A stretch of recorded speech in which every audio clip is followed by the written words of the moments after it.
Hey, feeling good, like I should. When in dark, I walk around the neighborhood, feeling blessed.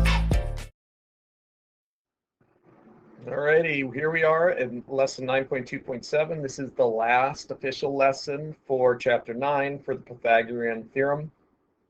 We are going to take the test on Friday, so I will be sending out, if I haven't already sent it out, by the time you see this video, I'll be sending out the letter to all of you and your parents, including information. The test will be on Friday, and including some study guides that you can use. I will also supplement this lesson like I did 9.2.6 with Khan Academy, and I'm going to really highly recommend that you look through those Khan Academy videos. I'm going to try and make this relatively quick, but I'm going to, for tomorrow's lesson, I'm not going to have a new lesson. It's just going to be the Khan Academy stuff, like we did on Tuesday. Because I'm going to be honest with you, this is a lot easier for me to teach to you and explain when we're in class together and you have the resource pages to cut and manipulate, and you can ask me questions and I can kind of come over and show you. I'm going to try my best to show you just using this program and the video.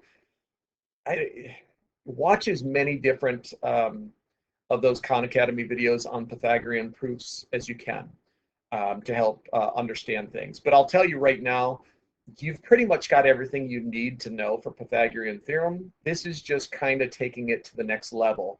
Mathematicians and scientists, they like to prove things are true.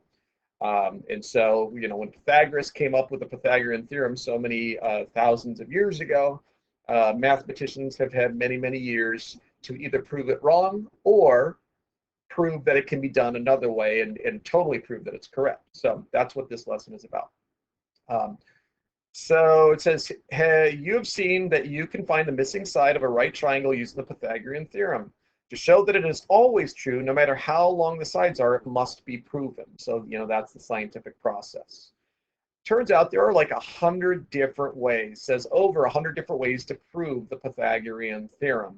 Today, we're just going to look at a couple of them to prove that when you've got a right triangle, a squared plus b squared is equal to c squared.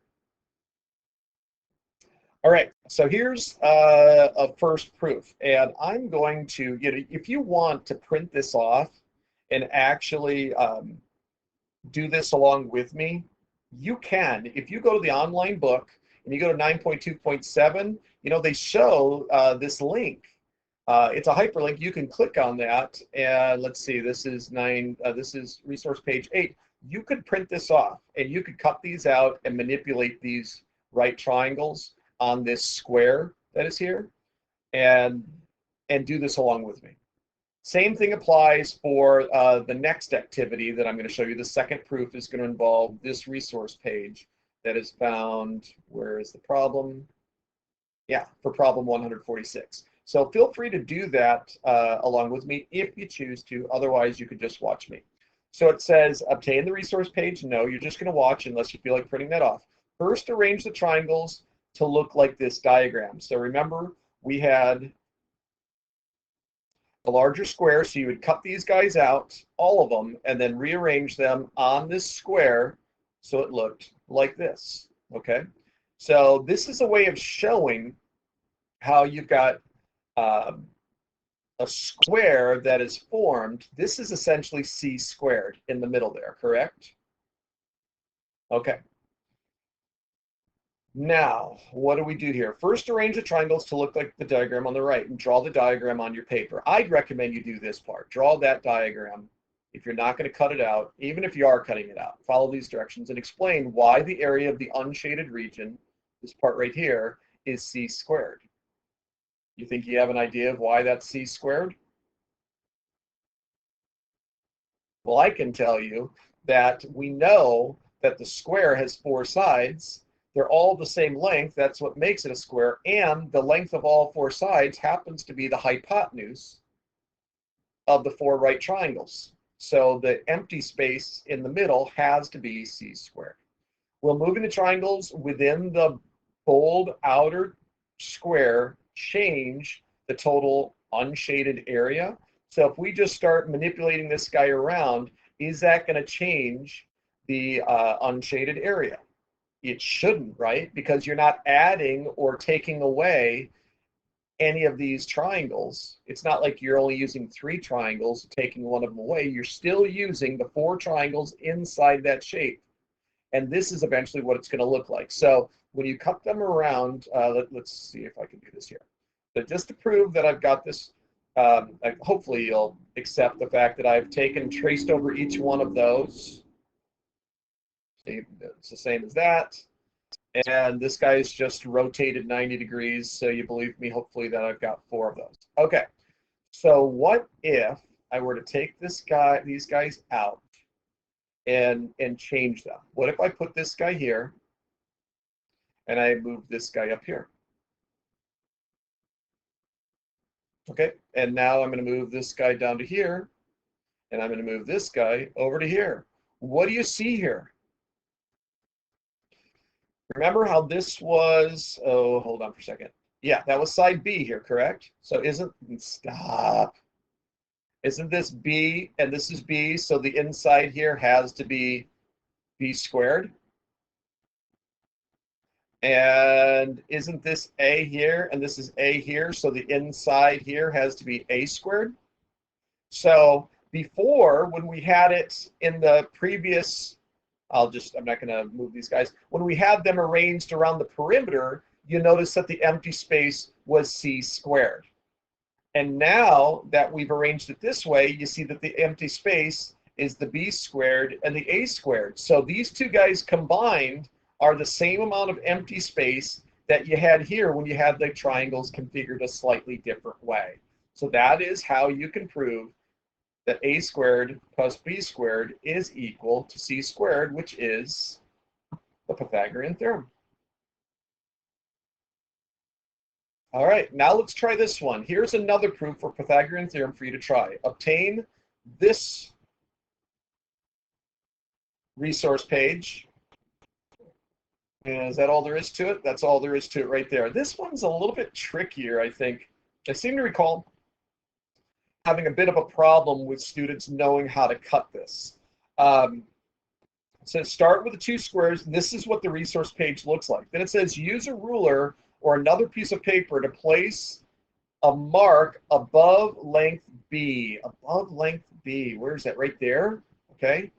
And then draw dotted lines shown in the diagram at the right to create 2 right triangles. All right. So I believe this is length A, right? And that's length B. So I'm not quite sure how we're supposed to know that it's supposed to go to right there.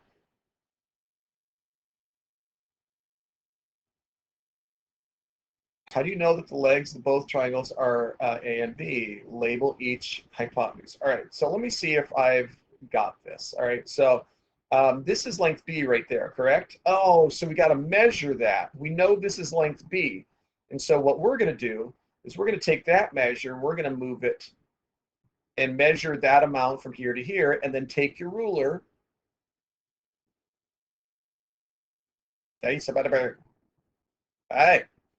Okay, so you get the idea how to use a ruler? Good. I'm not going to try and manipulate that guy. You don't need the visual. So you take your ruler and you cut, or you go from this to here.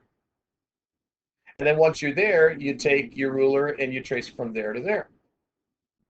So that's how we know. You had to measure this side for B and then measure the distance from here to here. We know that's A. Now we know this is B. So that means this portion is going to be A and that portion is going to be B as well. Okay, so here we go. How do we manipulate this? To prove that A squared plus B squared. How did we know this was A squared? Oh, yes, that's right. Because there's the A squared, and there's the B squared. You've cut, hopefully, this shape out so you know you're not adding to it or taking anything away from it. This is all that we've got to work with here, okay? And so A squared plus B squared, when I take and I move, stop it, when I move this guy here, let's get it nice and cozy, and then I take this guy and I move it up to here, what do we have? We've got ourselves a square, correct? every single side of that square is the same length, and this was side C of our right triangle. So now you have your side C here and your side C squared, which makes the entire space C squared. So we've manipulated our A squared and our B squared by cutting them strategically and rearranging them so that total area makes a square that we would call C squared. Okay, so two different proofs. Maybe they weren't all that hard to understand. I don't know, but once again, tomorrow you'll have access to some Khan Academy proofs, and there might be some other proofs that you see that are like, oh, that totally makes sense. This is really starting to click for me. I'm so ready for this test on Friday. Or some of you are saying, yeah, I'm ready for the test. Give it to me now. Well, that would be wonderful. All right, so the converse of a theorem reverses the evidence in the conclusion. The Pythagorean theorem states that a right triangle with legs of A and B and a hypotenuse of C, that A squared plus B squared is equal to C squared. So the converse is what we talked about way back early when we first started getting into Pythagorean theorem. So if we are to reverse this statement, if you have a right triangle, then A squared plus B squared equals C squared, then the converse is going to read like this. I'm going to clone you. If you've got a situation where a triangle where A squared plus B squared is equal to C squared, then you must be working with a right triangle.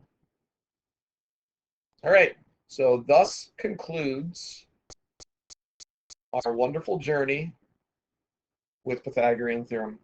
The rest of the week is going to be a review, study guide. I don't think I'm going to do a check for understanding. I've already done some check for understandings and some assessments. You know what you already know.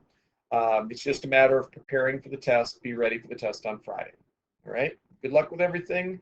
And this is my last video other than the homework video that I'm going to show you. And I'll probably do a video for the study guide too.